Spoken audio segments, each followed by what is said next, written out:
Why me? Why me indeed? Why me is a question I struggle with a lot, especially as a young man. Why me? I was asking myself, why me, Lord? Why me?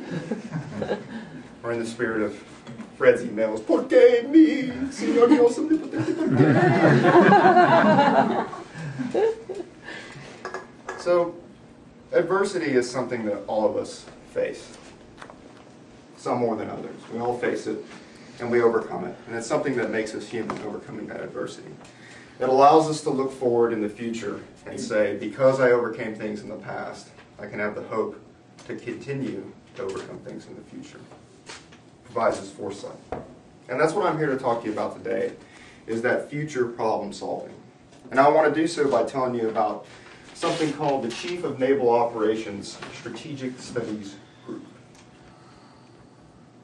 First, let me tell you a story without too much embellishment. Once upon a time, there was a man named Mike Borda, a young guy, Jewish kid from South Bend, Indiana. At 17 years old, the son of an abusive alcoholic father, he dropped out of high school and enlisted in the Navy. He rose through its ranks to become its highest ranking officer, the Chief of Naval Operations.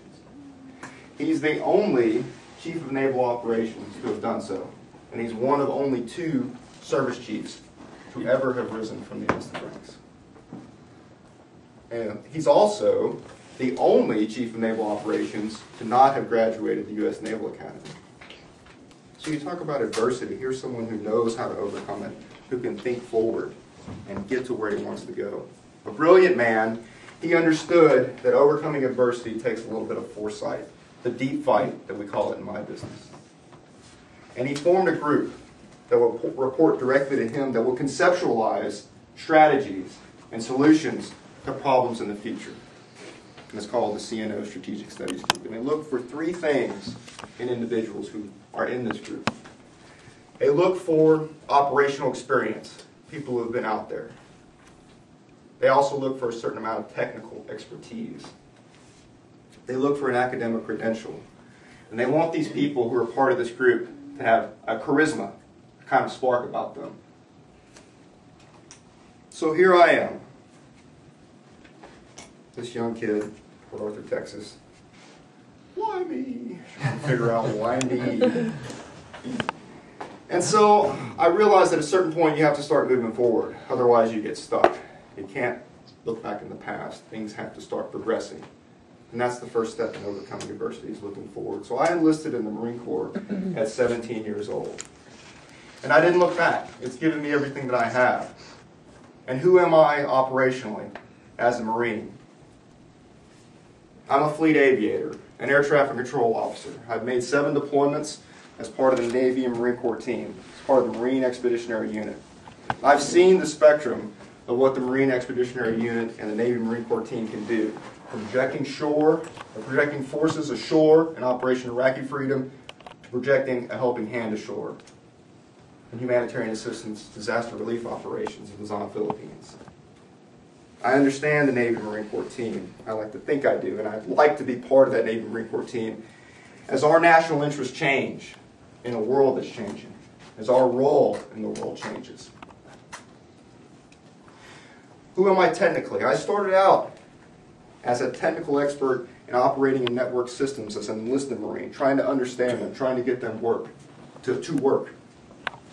And I carried that expertise into the air traffic control community, trying to understand how vast communications networks link together to provide a picture to commanders.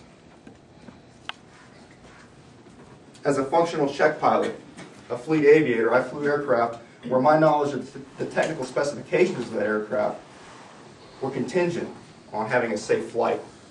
Taking an aircraft out that's broken, if you don't know what you're doing with it and how to perform the integrated aircraft maintenance on that aircraft, you're liable to put yourself in a precarious situation.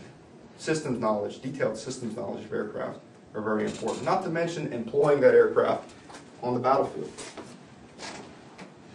Who am I academically? Operations research, if it's taught me anything, it's humility. It's also taught me the idea that a problem has to be framed correctly to develop a real solution. It's also opened my eyes to all kinds of resources that are available out there to collect data, to manage that data, and also to readably present it to decision makers to help make positive decisions to impact the warfighter positively. Operations research is the science of making things better. It's congruent with what's going on with the strategic studies group. I'm passionate and I think uniquely suited to be part of this group. I feel like I was put here, I became an officer, and I'm part of operations research to solve problems. If I can bring my operational experience, my technical experience, and my academic credential thus far to bear on a group that makes positive changes, that's what I want to be about. That's who I want to be, and that's who I want to be around. So who do you want on your strategic studies group? Why me? Hopefully. Thank you.